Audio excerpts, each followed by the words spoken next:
오늘 이 말씀을 가지고서 평강의 하나님과 사는 법, 이렇게 제목을 붙여봅니다. 오늘 우리가 읽은 말씀의 전체를 주목하기보다는 이 평강의 하나님 혹은 하나님의 평강이라는 이 표현이 오늘 본문 속에서 두 곳에서 나타나요. 그래서 그 부분을 중심으로 좀 생각을 함께 나눠보려고 합니다.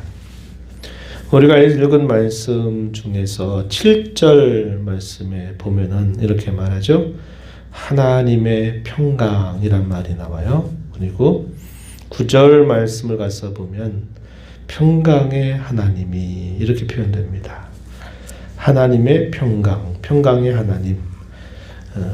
표현 자체는 조금 다른 표현이지만 의미상 그게 다른 내용은 아니다 하는 것을 우리가 알게 돼요. 그래서 이 말씀을 중심 구절로 삼아서 평강의 하나님과 살아가는 길 혹은 살아가는 법 함께 말씀을 잠시 나누고 함께 기도하도록 하겠습니다. 성경의 어떤 말씀을 우리가 읽을 때마다 우리가 많이 그 말씀 속에서 발견하는 두 가지의 어법이 있어요. 하나는 하나님이 명령하시는 겁니다. 무엇은 하여라. 무엇은 하지 말아라. 그래서 하나님의 명령은 긍정적으로 명령하시는 것, 그리고 부정적으로 말씀하시는 것, 혹은 무엇인가를 이행하라고 하는 명령이나 또 반대로 무엇은 하지 말아라 하는 명령으로 주어져요. 이 성경을 읽다 보면 어느 곳이든지 이런 표현을 우리가 읽게 됩니다. 이렇게 하나님께서 무엇인가를 명령하실 때는 반드시 그 명령 속에는 하나님이 약속이라고 하는 걸 분명히 담고 말씀을 하신다 하는 겁니다. 그래서 명령만 보지 말고 그 명령 뒤에 감추어져 있는 하나님의 약속, 이것을 우리가 함께 읽을 수 있어야 돼요. 오늘 우리가 읽은 이 말씀 중에 이 표현이 아주 명료하게, 아주 분명하게 표현되어 있지만 또 성경의 어떤 부분들을 보면은 뭐뭐 하라 하지 말라라고 하는 말씀만 있는 것처럼 보이지만 그 말씀의 속을 우리가 잘 생각해 보면 거기에는 항상 하나님의 약속이 주어져 있다 하는 겁니다. 그래서 약속을 하실 때도 하나님은 무엇인가 기대하시면서 명령을 하시고 또 반대로 무엇인가 명령을 하실 때에는 항상 거기에 하나님의 약속이 함께 주어진다 하는 것을 우리가 보게 됩니다. 왜냐하면 우리의 연약함 때문에 하나님은 늘 그렇게 우리에게 말씀하고 계시다 하는 거예요. 그러나 항상 이것이 하나의 조건으로만이 아니라 사실 그 내용을 들여다보면 항상 하나님이 무엇인가를 먼저 약속하시고 행해 주시면서 우리에게 어떠한 명령을 요구하시는 거예요. 그래서 그 명령에 대한 순종을 우리가 힘써갈 것을 우리에게 촉구하시는 겁니다. 하나님의 약속, 오늘 우리가 읽은 말씀을 봐도 약속이 주어지죠. 읽었던 말씀 7절 한번 가서 보세요. 그리하면 앞에 무엇을 하라 이렇게 말씀하시면서 그리하면 모든 지각이 뛰어난 하나님의 평강이 그리스도 예수 안에서 너희 마음과 생각을 지켜주실 것이다. 9절에서 또 이렇게 말합니다. 하반절에 그리하면 평강의 하나님이 너희와 함께 계실 것이다. 이렇게 말씀을 해줍니다. 이것은 약속에 해당되는 내용이에요.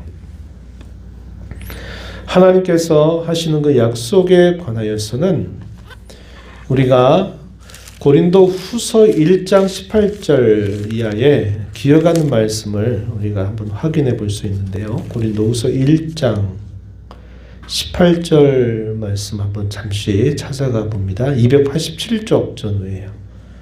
고린도 후서 1장 18절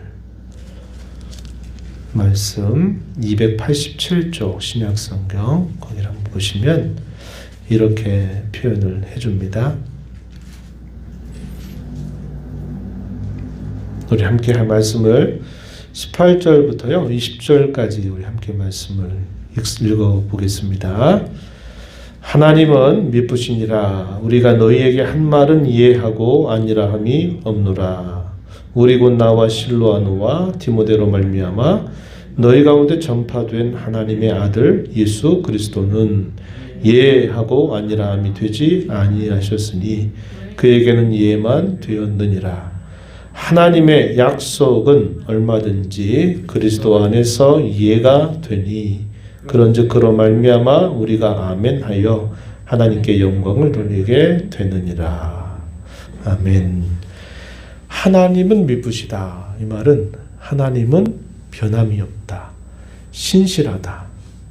믿을만하시다. 이런 표현입니다. 미쁘다. 이런 말이죠. 그러면서 하나님이 하시는 그 모든 말씀은 항상 예다. 이걸 아멘이란 말로 표현했어요. 그러합니다. 사실입니다. 맞습니다. 라는 말로 표현하는 것이 아멘이라고 하는 말이죠. 하나님의 약속은 언제든지 이해가 된다. 이렇게 말합니다. 이해가 된다. 이 말은 하나님이 약속하신 것은 반드시 이루신다는 거예요. 우리의 모범이 되신 예수 그리스도는 이 땅에 오셔서 그분이 사셨던 삶은 항상 하나님의 약속에 관하여서 항상 예로 항상 응답하셨다 하는 겁니다. 하나님의 약속을 믿는 신자들의 모습, 모범이 되신 예수 그리스도의 뒤를 따르는 우리 성도들의 모습도 항상 예로 응답하는 삶을 살아야 된다. 아멘 하여 하나님께 영광을 돌린다. 이렇게 말합니다. 이것은 우리가 아멘으로 화답하는 것만 말하는 게 아니고 아멘의 삶을 살아가는 것을 말해요. 그렇게 살아가야 된다. 이렇게 우리에게 가르쳐 주고 있습니다. 오늘 우리가 읽은 말씀으로 다시 돌아와서 보시면은 하나님의 평강이 마음과 생각을 지켜 주신다. 이렇게 표현했고 9절에서는 평강의 하나님이 함께 계신다. 이렇게 표현을 했는데 이렇게 약속하시는 이 말씀 앞에 주어지는 명령이 있죠. 우리 너무나 잘 아는 말씀입니다. 6절 말씀을 한번 보세요. 이렇게 말해요. 아무것도 염려하지 말고 다만 모든 일에 기도와 간구로 너희 구할 것을 감사함으로 하나님께 아뢰라. 이렇게 말합니다.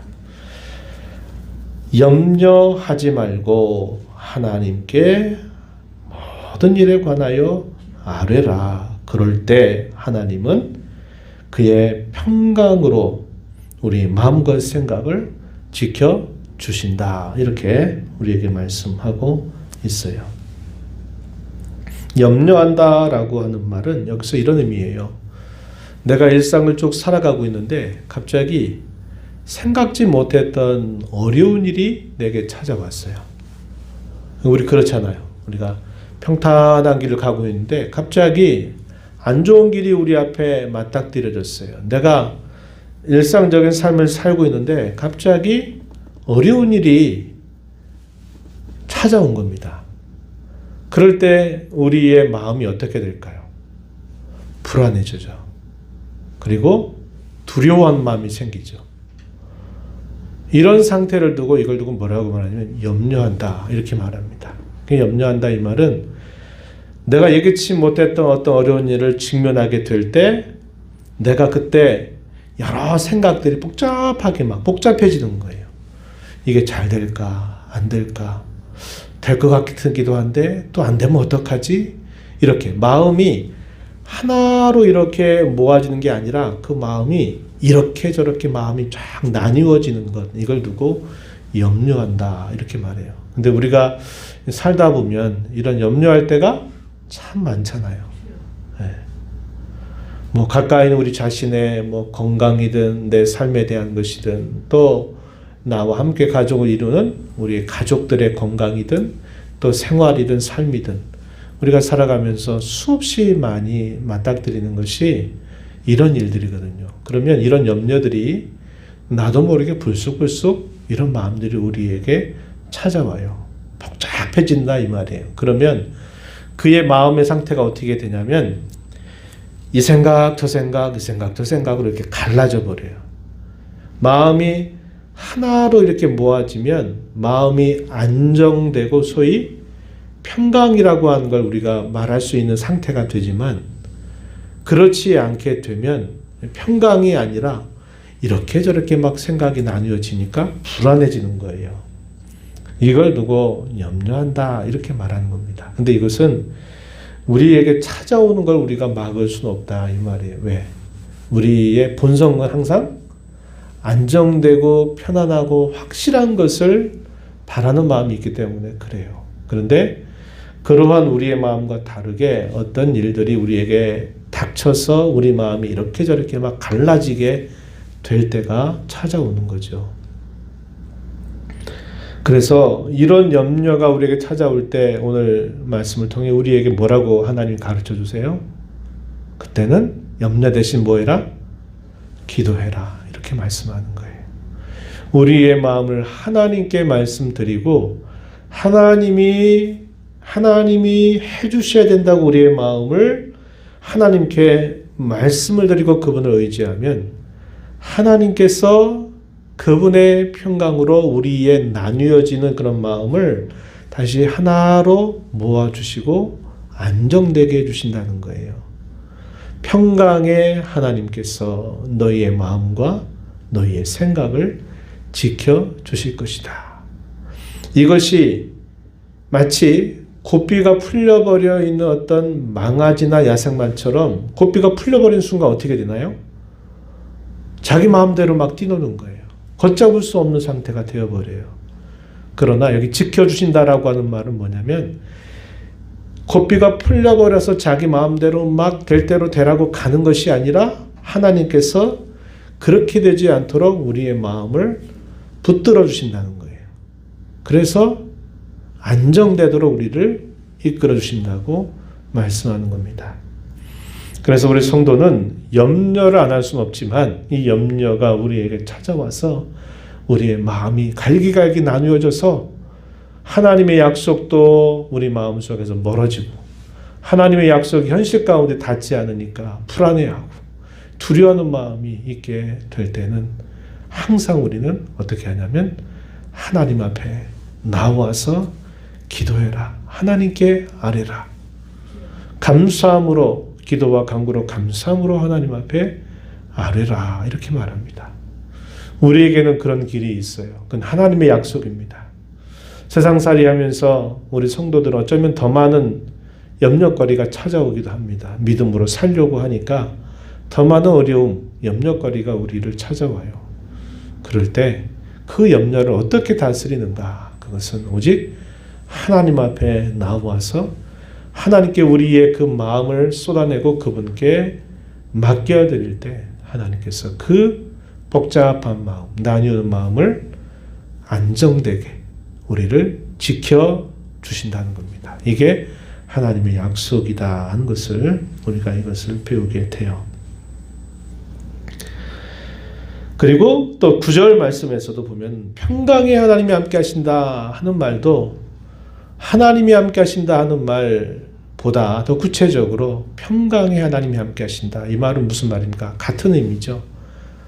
우리의 마음이 불안하고 두려워하는 그 우리 자신에게 평강의 하나님이 함께 하셔서 그 뛰노는 마음, 그 불안한 마음을 안정되게 잠잠하게 우리를 평온케 해주신다 하는 것을 약속하고 있는 것이죠. 그러기 위하여 뭐라고 우리에게 말씀하냐면 8절, 9절 앞부분 말씀을 보니까 너희는 내게 배우고 받고 듣고 본 바를 행하라 이렇게 말합니다. 바울 사도가 빌립보 성도들을 만났을 때 그 빌립보 지역에 복음 전하러 갔을 때 뭘 말했을까요? 복음을 계속 말했을 겁니다. 복음. 믿음의 삶, 복음에 대해서 말했던 거예요. 그것을 배운 대로, 그것을 받은 대로, 그것을 들은 대로 그렇게 행하는 것을 본 바대로 너희는 그렇게 행하라. 그러면 평강의 하나님이 너희와 함께 하실 것이다. 이렇게 말합니다. 이것에 대한 좀 더 구체적인 설명들이 8절에서 우리가 확인해 볼 수 있어요. 배우고 받고 듣고 본 바 이걸 행하라 그랬는데 어떠한 표현들로 나타나는 8절 말씀을 한번 보세요. 이렇게 말하죠. 무엇에든지 참되라. 무엇에든지 경건하도록 해라. 무엇에든지 옳아라. 무엇에든지 정결하고 무엇에든지 사랑받을 만하고 무엇에든지 칭찬받을 만하여라. 이렇게 말합니다. 우리가 어떤 일들을 행하게 될 때 우리의 항상 그 방향이 어디로 가야 되느냐면 이러한 방향으로 가도록 하라는 거예요. 완전해져라 하는 이 말의 의미는 제가 새벽에도 그런 말씀을 드렸지만 우리가 흠이 없어서 완전해진다 그런 의미라기보다는 흠이 많고 부족하지만 우리는 항상 그렇게 되도록 거기에 목표점을 세우고 늘 하나님께 기도하고 의지하고 그렇게 가는 것을 말하는 겁니다. 우리가 이 땅에서 완전한 길을 가지는 못해요. 완전함은 이 땅에서 우리가 얻을 수 있는 것이 아니에요. 그래서 오직 이 땅의 모든 수고로운 삶을 마치게 될 때 우리에게 주어지는 것입니다. 그러나 우리는 그렇게 되도록 항상 거기에 목표점을 두고 그렇게 하도록 기도하고 애를 쓰고 한 걸음 한 걸음 나아가라고 하시는 그런 말씀이죠. 여기가 다 뭘까요? 이게 하나님의 성품을 드러내는 것이고 그분의 모습을 닮아가는 것이라고 말할 수 있는 표현들이죠. 참되고 경건하고 옳고 정결하고 사랑받을 만하고 칭찬받을 만 하도록 항상 그렇게 행하라는 거예요. 우리가 어려운 일을 만나고 때로 정말 큰 위기 상황이라고 말할 때 우리가 거기에서 염려를 벗어버리고 우리의 마음이 평온함을 얻고 안정감을 얻을 수 있는 것은 뭘까요? 내가 하나님 편에 서 있다고 하는 생각이 들 때예요. 그렇지 않을 때 우리는 불안해지는 겁니다. 그래서 우리 성도들은 하나님이 때가 되면 이 땅에 우리의 삶을 마치고 부르실 거예요. 근데 어떻게 우리를 부르실지 우리는 아는 사람이 없어요. 그러나 하나님이 우리를 부르시는 그 순간까지 하나님이 우리에게 기뻐하시고 원하시는 이 자리에 이 모습으로 내가 서 있기를 늘 기대하고 바라고 열망하고 그렇게 살아가는 자세를 가지면 두려울 것이 없는 거예요. 평온할 수 있다 이 말이에요. 그러나 내가 그렇지 않은 자리에 서 있다. 그런 상황에 처해 있다 할 때는 불안한 마음이 있는 거죠. 양심의 평화를 누릴 수가 없게 되는 것입니다. 그래서 우리가 이 땅에 있으면서 항상 이러한 일들을 항상 방향을 잡고 목표를 잡고 이렇게 살아가도록 힘을 쓰라는 거예요.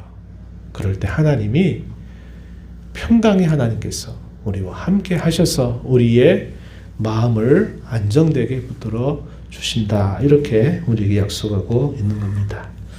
평강이라고 하는 말은 누차 말씀을 드릴 때마다 소개를 하는데 이런 의미예요. 모든 관계나 모든 상황이 하나님이 본래 지어주신 정상적인 상태로 가는 것. 이것을 우리가 샬롬이다, 평강이다 이렇게 말해요. 근데 우리가 살고 있는 이 세상은 어떻습니까?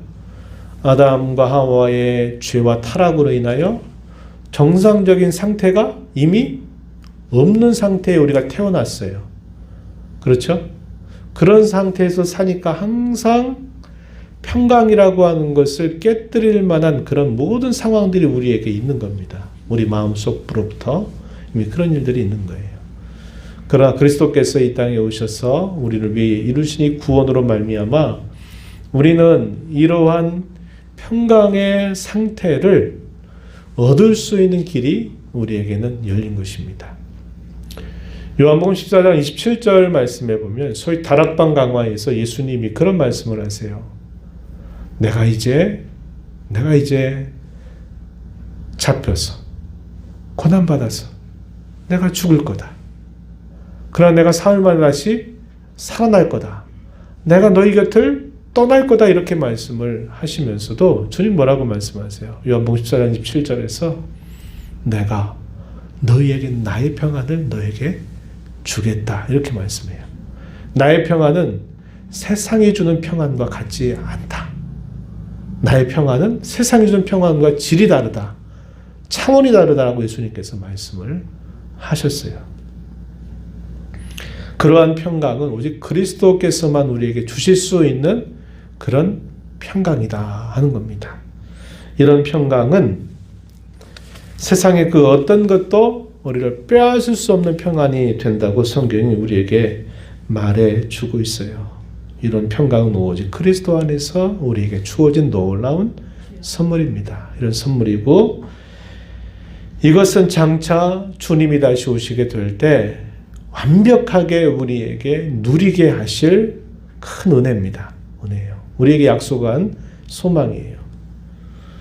그래서 이걸 두고 뭐라고 표현하냐면 제가 2번에 1번 끝부분에 표현한 것처럼 이걸 종말론적이다 이렇게 말했어요. 이미 우리는 예수님 안에서 그런 평강이 어떤 것인가를 누리고 경험하고 있어요. 그러나 그 평강이 완전하게 우리에게 이루어지게 될 그때는 주님이 다시 오시는 그날에 우리에게 완전한 이 평강을 우리가 선물로 받게 될 것이에요.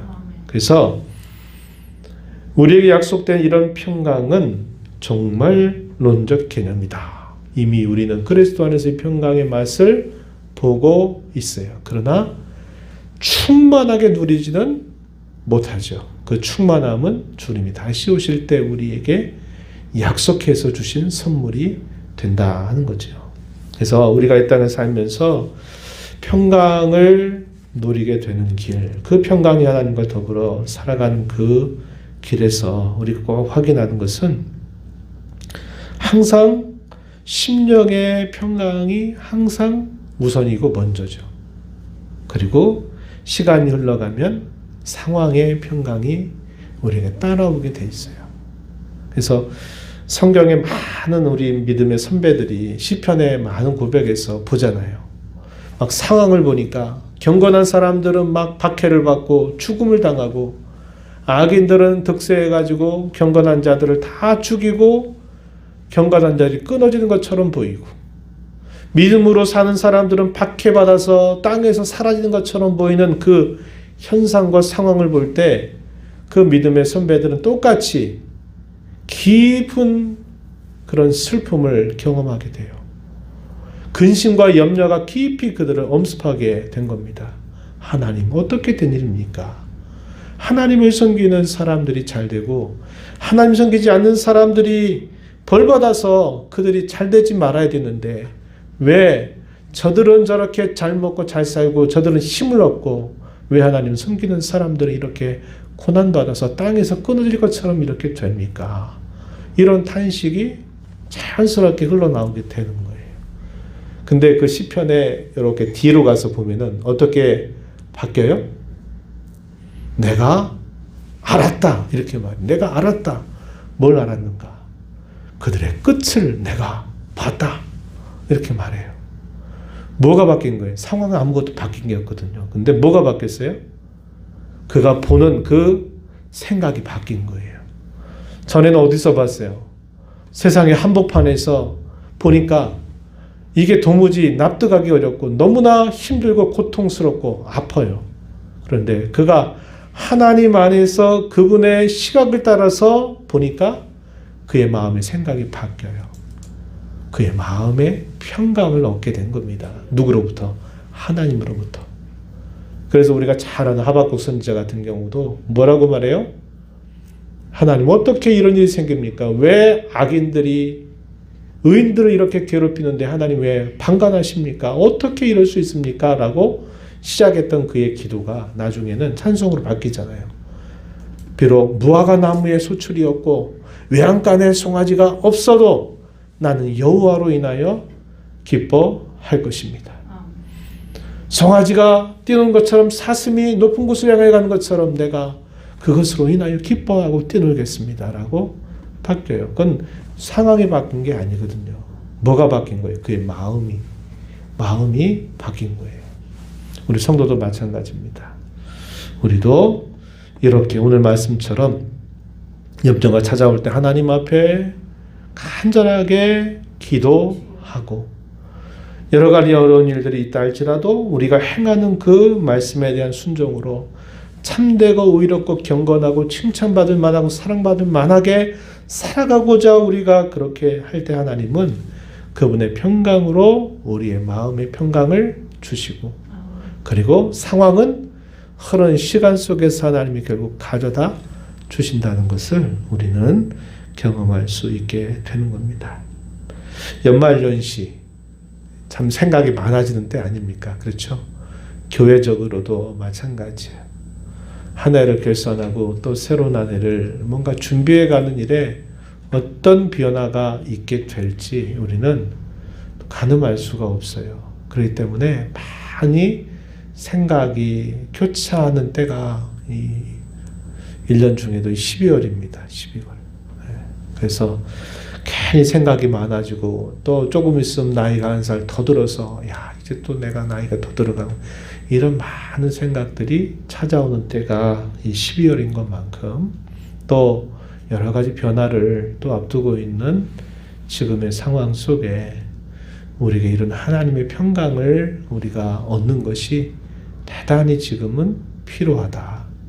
그리고 중요하다 하는 것을 생각하면서 오늘 이 말씀을 여러분들과 함께 나누는 것입니다. 기도하십시다. 기도하고 염려를 우리가 비껴갈 수는 없지만 그 염려가 찾아올 때는 더 하나님 앞에 기도하라고 하시구나. 하나님이 더 가까이 나오라고 하시는구나 생각하고 하나님께 맡겨드리고 하면서 또 우리가 어떤 여러 일들을 맞닥뜨리더라도 내가 믿음으로 가야 할 길을 끝까지 가려고 하는 자세를 유지하자는 거예요. 그럴 때 하나님의 평강이 우리의 마음을 지켜주시고 마침내 우리의 상황도 평강으로 인도해 주실 것이다 하는 것을 우리가 맛보게 될 것입니다.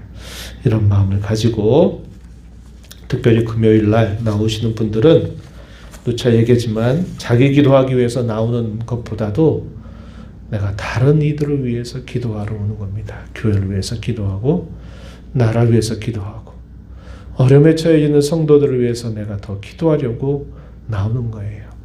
내가 다른 사람의 평안을 구하고 다른 사람에게 은혜를 달라고 구하면 하나님은 그렇게 구하는 저와 여러분에게 그러한 복을 더해 주신다는 것이 성경의 약속입니다. 이런 약속을 붙들고서 오늘도 함께 기도하고 더 많은 성도들이 함께 이런 시간들에 나와서 나 자신만 위해서가 아니라 교회와 나라와 민족과 다른 어려움에 처해져 있는 성도들의 이름을 불러가면서 함께 기도하는 일이 더 잘 이루어지도록 여러분들이 독려하셔서 함께 해주시기를 바랍니다.